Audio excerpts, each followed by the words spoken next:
नमस्कार दोस्तों, जय माता दी, ओम नमः शिवाय। आप सभी का स्वागत है डिवाइन भक्ति चैनल पर। तो आज हम करने वाले हैं सोमवार व्रत कथा। आइए जानते हैं सबसे पहले सोमवार व्रत की पूजा विधि के बारे में। श्रावण सोमवार का प्रारंभ आपके जीवन में सुख समृद्धि के नए द्वार खोल सकता है। भगवान शिव को समर्पित यह व्रत आपकी सभी मनोकामनाएं पूर्ण कर सकता है, साथ ही सभी कष्टों को समाप्त भी कर सकता है। इस दिन भोलेनाथ की पूजा का विशेष महत्व है। इस कल्याणकारी दिन पर ब्रह्म मुहूर्त पर उठकर भगवान भोलेनाथ का ध्यान करते हुए व्रत का संकल्प लें। इसके बाद आप स्नान आदि करके सभी नित्य कर्मों से निवृत्त हो जाएं। तत्पश्चात स्वच्छ कपड़े धारण करके सूर्य देव को जल का अर्घ्य दें। फिर मंदिर जाकर भगवान शिव का स्मरण करते हुए शिवलिंग पर जल चढ़ाएं। भगवान शिव को पंचामृत अति प्रिय है, इसलिए जल के बाद आप शिवलिंग का पंचामृत से अभिषेक करें। भगवान शिव को पुष्प, फल, अक्षत, भांग, धतूरा, दूध, दही, घी, शहद, चंदन, रोली, तुलसी दल, बेलपत्र आदि अर्पित करें और शिव चालीसा पढ़ें। इसके बाद महामृत्युंजय मंत्र का 108 बार जाप करें।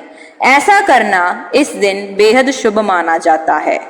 घर के मंदिर में भी भगवान शिव की प्रतिमा के समक्ष दीप प्रज्वलित करें और उन्हें तिलक लगाकर पूजा सामग्री और भोग अवश्य अर्पित करें। इसके बाद श्रावण सोमवार की व्रत कथा सुने और श्रद्धा पूर्वक भगवान शिव की आरती उतारें। फिर उनके आशीष की कामना करें और अंत में प्रसाद वितरित करें।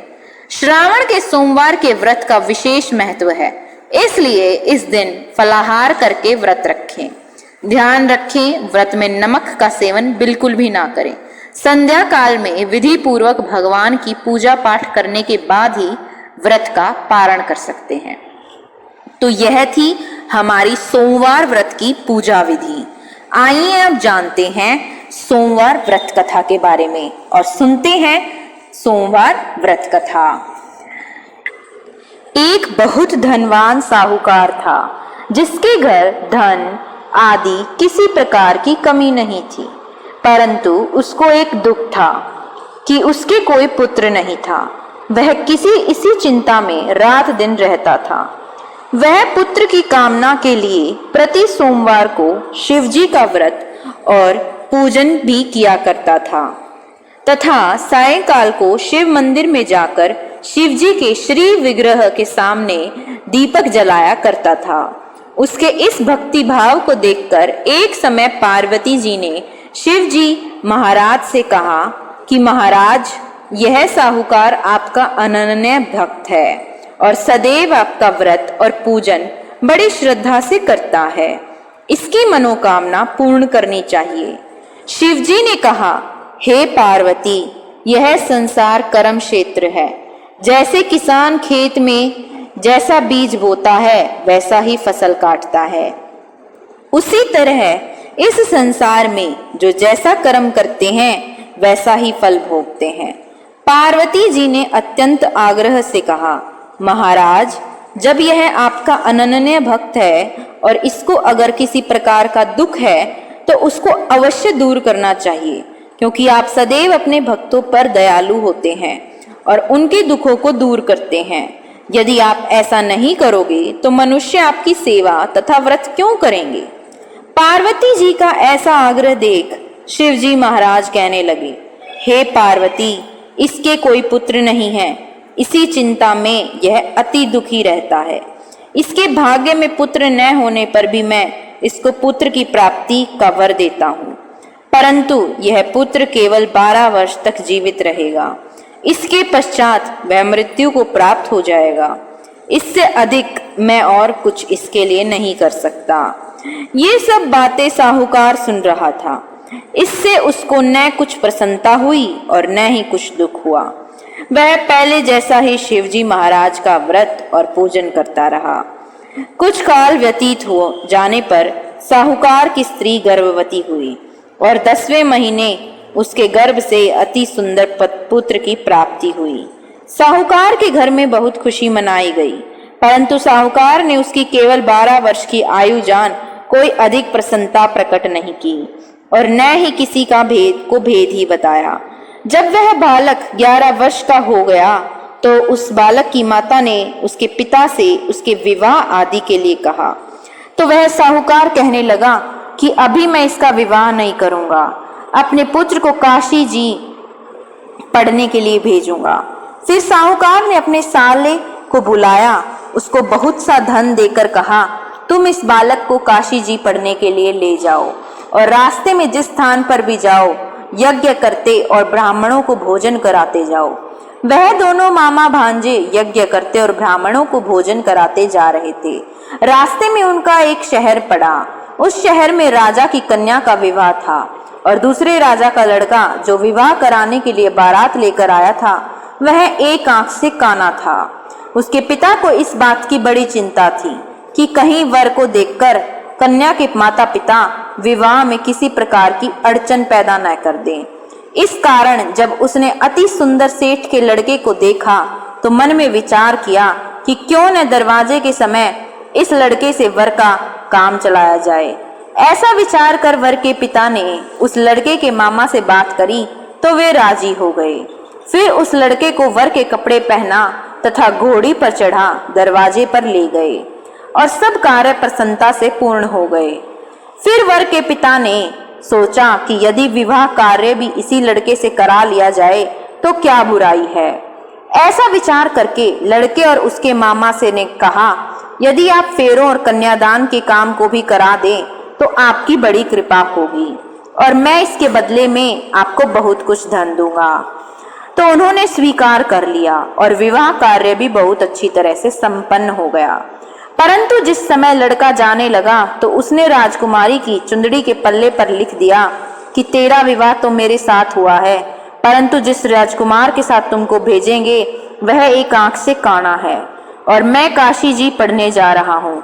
लड़के के जाने के पश्चात उस राजकुमारी ने जब अपनी चुंदड़ी पर ऐसा लिखा हुआ पाया तो उसने राजकुमार के साथ जाने से मना कर दिया और कहा कि यह है मेरा पति नहीं है, मेरा विवाह इसके साथ नहीं हुआ है, वह तो काशी जी पढ़ने गया है।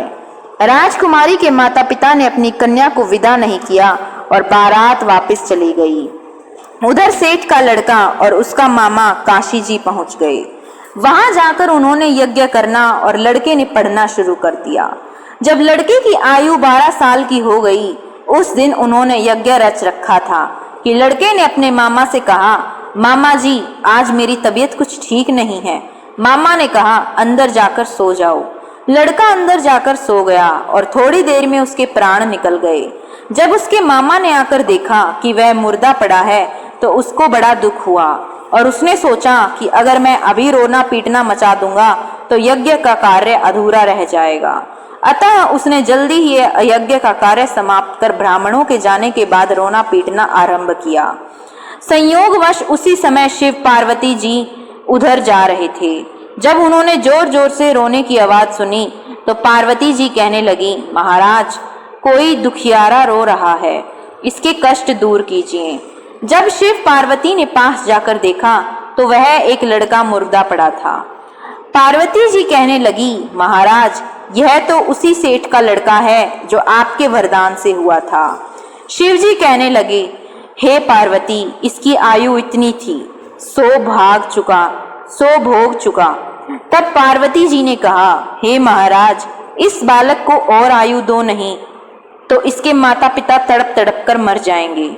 पार्वती जी के बार बार आग्रह करने पर शिव जी ने उसको जीवन वरदान दिया और शिव जी महाराज की कृपा से लड़का जीवित हो गया। शिव पार्वती कैलाश पर्वत चले गए। तब वह लड़का और मामा उसी प्रकार यज्ञ करते तथा ब्राह्मणों को भोजन कराते अपने घर की ओर चल पड़े। रास्ते में उसी शहर में आए जहां उसका विवाह हुआ था। वहां पर आकर उन्होंने यज्ञ प्रारंभ कर दिया तो उस लड़के के ससुर ने उसको पहचान लिया और अपने महल में ले जाकर उसकी बड़ी खातिर की। साथ ही बहुत सी दास दासियां सहित आदर पूर्वक लड़की और जमाई को विदा किया। जब वह अपने शहर के निकट आए तो मामा ने कहा कि मैं पहले तुम्हारे घर जाकर खबर कर आता हूँ।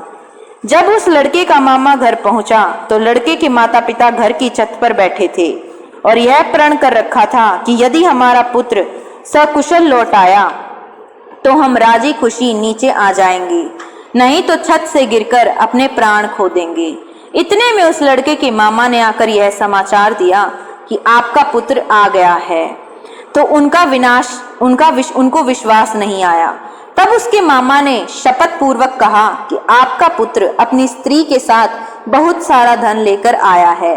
तो सेठ ने आनंद के साथ उसका स्वागत किया और वे बड़ी प्रसन्नता के साथ रहने लगे। इसी प्रकार से जो कोई भी सोमवार के व्रत धारण करता है अथवा इस कथा को पढ़ता या सुनता है, उसकी समस्त मनोकामनाएं पूर्ण होती हैं। धन्यवाद दोस्तों, आशा करती हूँ आपको यह वीडियो ज़रूर पसंद आई होगी। तो ऐसी और वीडियोस के लिए चैनल को सब्सक्राइब और वीडियो को लाइक करें। कमेंट करना मत भूलिएगा। ओम नमः शिवाय।